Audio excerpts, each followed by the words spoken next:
A common argument regarding prostitution is that it would be a far safer profession if it was legalized and if the same protection was offered to them as is offered to any other above-table job.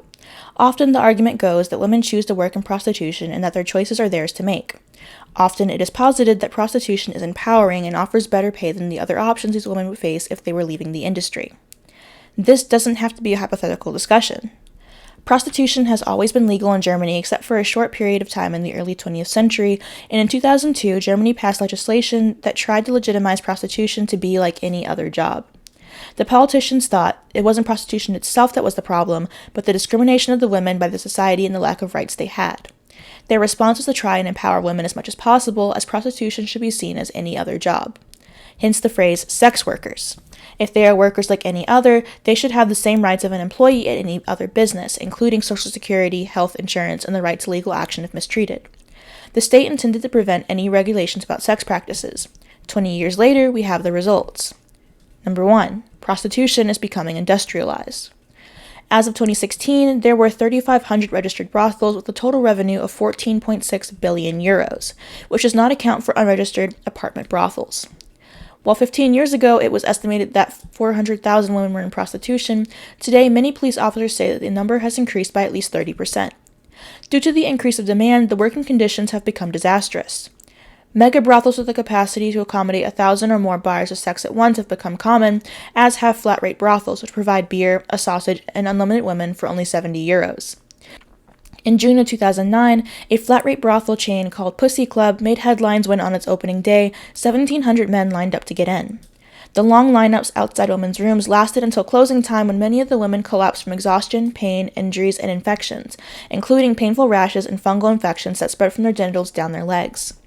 In order to increase profits, Verrichtungsboxen have been invented, which means things that are getting done in a box, like stables without water, toilets, or any humane comforts. Additionally, due to the increased supply of prostitutes, there has been a great reduction in the rate of pay for women. 30 euros for sexual intercourse, while they must pay around 160 euros for a room and 25 in euro taxes per day. So they have to serve 6 men before they start earning a profit. In the streets, it starts as low as 5 euros. Number 2. Violence against women has become structural. The goal of legalizing prostitution was to protect and support women in prostitution, and it has failed completely at this goal. Of the 400,000 women registered as sex workers, only 44 are registered as sole proprietorship businesses, meaning that the majority of prostitutes are working for a pimp. Although there are laws that forbid pimping, these are easy to bypass as they instead become hotelers renting rooms to the sex workers. More than half of these women work illegally, meaning they don't have any social insurance and don't have access to medical services in Germany, not even for reproductive issues. Meanwhile, trafficking has remained a large issue. In 2000, there were 151 people convicted of trafficking, and in 2011, only 32. The police recorded 636 cases of trafficked women in 2011, 3 times less than 10 years before. 13 of them were younger than 14 years old, 77 were under 18. It is difficult to intervene or ensure compliance with regulations, as without serious proof, police cannot enter brothels, and as legal proceedings depend on the woman's statement, often they are too afraid to give testimony and the procedures get stopped before they ever truly begin. The normalization of prostitution has served to further raise the danger as well, as clients now feel free to ask for more and more for increasingly less pay. It is estimated that 1.2 million men buy sex every day. 18% are regular consumers, and 80% have been in a brothel. Zumbeck's 2001 study in Germany found that 70% of prostitutes have been physically assaulted. A study by the German Ministry of Family in 2004 stated that 82% of prostitutes have mentioned sustaining psychological violence, and 92% have been sexually assaulted. Other professions might have certain dangers. Certainly those working in the medical field over the course of the pandemic faced a greater risk to their health than those who worked office jobs, but they also have protections, are able to leave and find jobs with similar pay, and their workplaces are required to mitigate the risk. In comparison, a recent medical report from a gynecologist who is working with prostituted women reveals that the health condition of these women is catastrophic. They are often pre-aged, suffer from persistent abdominal pains, gastritis, and frequent infections due to the unhealthy living conditions. This is in addition to all kinds of sexually transmissible diseases, along with psychological traumatization, alcohol, and pharmaceutical abuse. There is a growing demand for pregnant women in prostitution who have to serve 15 to 40 men a day continuously until they give birth, which is often followed by abandonment of their children as they must go back to work as soon as possible. Very often, they abandon their child and go to work within only 3 days of birth. and it is commonly known that it takes up to 6 weeks after birth before sexual intercourse is possible again without pain. There is no other comparable job where one is at risk for pregnancy, rape, and sexual harassment. The undesirable conditions of the job mean that no German woman sees herself as capable of doing this work. This has led the women coming from the poorest regions of Europe, such as Romania and Bulgaria, to fill the gap. Often, this means minorities like the Roma who live in extreme poverty. Today, 95% come from other countries. It has become a prostitution of poverty. Sabine Constable, a social worker who has worked in Stuttgart with prostituted women for more than 20 years, says that 30% of these women are young, under 21 years old. Often they are sacrificed by their own families to support them financially. The majority doesn't speak German, and some among them are illiterate. And frequently they haven't had sexual relations before. These women come to Germany and are subjected to the perverse desires of the buyers. They aren't capable of saying no, of defending themselves. They are completely overwhelmed by the situation and completely traumatized by it. Many of them ask for psychotropic drugs immediately after their first experience. They say, otherwise, you couldn't survive it. Some women are only there a few days and say, I'm dead here, I can't laugh anymore. Others endure it for years and say, I have children at home, I have to support them. These women are very traumatized, they develop depression, nightmares, and physical problems. They somatize, they have stomach pains, they get sick and suffer. They become hopeless, they don't want to do this horrible work. So why, you may ask, do they not simply leave? A woman that is working in an exit program of prostituted women told me that there are very few women going out of prostitution. They will stay until they break down physically. It is just a matter of time. I asked myself, why is it like this? Because their will has been broken. They are not existing anymore as a person that has an identity and a future they can imagine for themselves. We are talking about complex traumatization.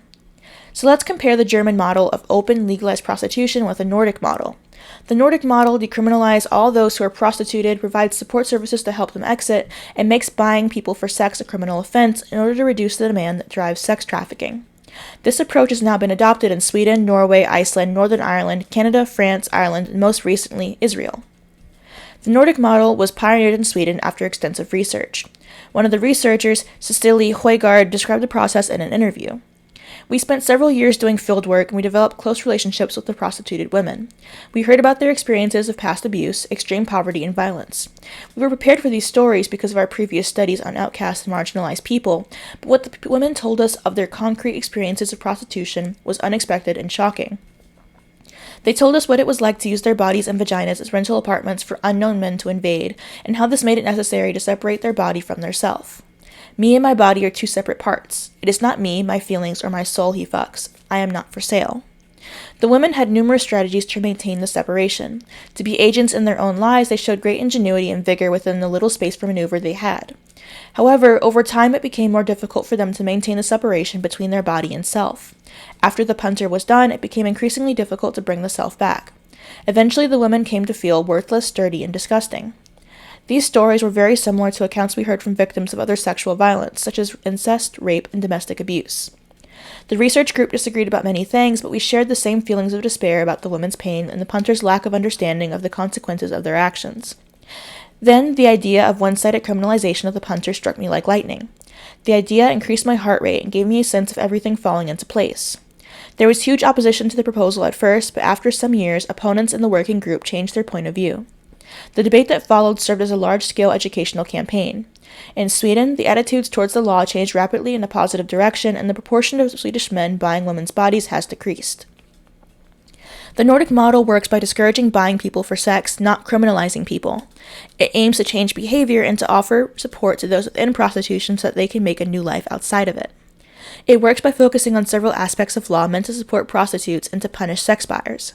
These include the full decriminalization of those who are prostituted. Evidence suggests that the majority of women and children enter prostitution as a result of childhood abuse, poverty and misfortune, grooming, coercion, and/or betrayal, rather than as a free choice. Evidence also shows that prostitution is inherently violent and much harder to leave than to get into. A criminal record makes getting out even harder. Therefore, the Nordic model calls for the repeal of all the laws that target those who are prostituted and the clearing of their criminal records of any previous convictions for offenses related to their own prostitution. This will make it easier for women to find other jobs, as criminal convictions make it difficult to get hired. It will also allow for the police to serve as more of an ally than a roadblock to recovery and escape.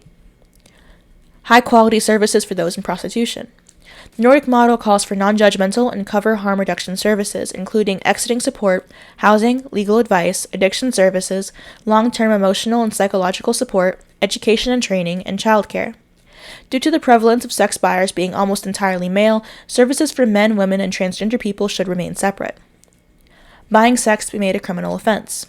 The Nordic Model calls for the purchase and attempted purchase of human beings for sex to be made a criminal offense, regardless of where in the world it takes place. Sex tourism in impoverished countries should not go unpunished. As the aim is to change behavior rather than to criminalize people, a maximum sentence of 1 year in prison is recommended for each offense. The procuring, pimping, and sex trafficking legislation should be strengthened. The Nordic Model requires the passing of stronger legislation that recognizes procuring, pimping, and sex trafficking as the human rights abuses that they are, and for penalties that reflect this. The policing of these crimes must be fully resourced and prioritized.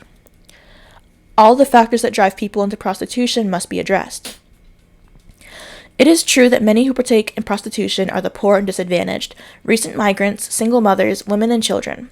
Instead of recognizing prostitution as the only method of making enough to live off of, the answer to this is societal and broad in nature. There is a need for a fairer and more equal society with a guaranteed minimum income for all, and the elimination of the pay gap between women and men, better resources and support for parents and looked after children, an end to student fees and 0-hour contracts, and the tackling of all the other factors that trap people in poverty. And finally, a holistic approach. To be effective, the Nordic Model must be accompanied by a widespread public information campaign like the one that accompanied the change in smoking laws. There should be education programs in schools that explain honestly the damage that prostitution causes. There should be training for police and others, as experience in other countries has shown that for the Nordic Model to be effective, it needs to be accompanied by in-depth training for the police, judiciary, Crown Protection Service, and frontline workers in education, social services, local government, the NHS, etc. And for the Nordic Model approach to be effective, it needs to be prioritized and implemented consistently across the country. Otherwise, pimps and punters will simply move to areas where it is not enforced. Similarly, services for those who are prostituted must be coordinated nationally and not left to the localism agenda. In conclusion, legalizing prostitution does not help women. It makes things far worse. There is often a misunderstanding in the demographics that make up the prostituted population and of the hardships they face. There must be an understanding of the underlying attitudes and behaviors that leads men to believe that sex can be bought without consequence. There must be an understanding of the circumstances that lead women to prostitution and of the coercion that leads women to believe that it is their only choice. The sex buyer is a social construction, not fate. It is a result of the unequal gender education.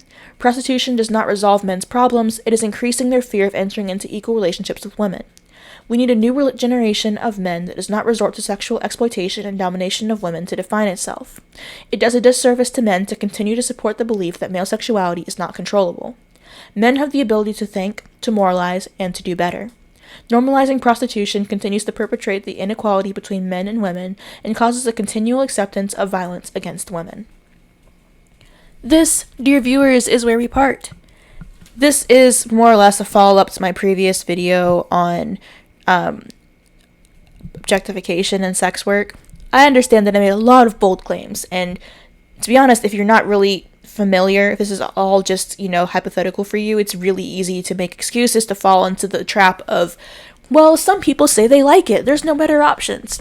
But I work at a rape shelter. I have seen a lot of things, and this is not something you can reform. It needs to be gotten rid of entirely. In the same way that we're not going to say we should reform child labor. No, we need to get rid of child labor. So in the end, I hope that this was able to provide some more information to you on what legalization of prostitution would look like, as well as other options to potentially end prostitution. These are all kind of European-based. A lot of the sources came pretty much direct from other articles. So I understand that Europe is different from the US, but I have faith that if we tried really hard, we could pull this off. Maybe not now, maybe not tomorrow, but this is something that I personally really want to work towards. If you guys have any concerns, comments, etc., please leave them down below. I love to communicate with you guys. I love having peaceful debates. And I'll see you guys next time. Bye.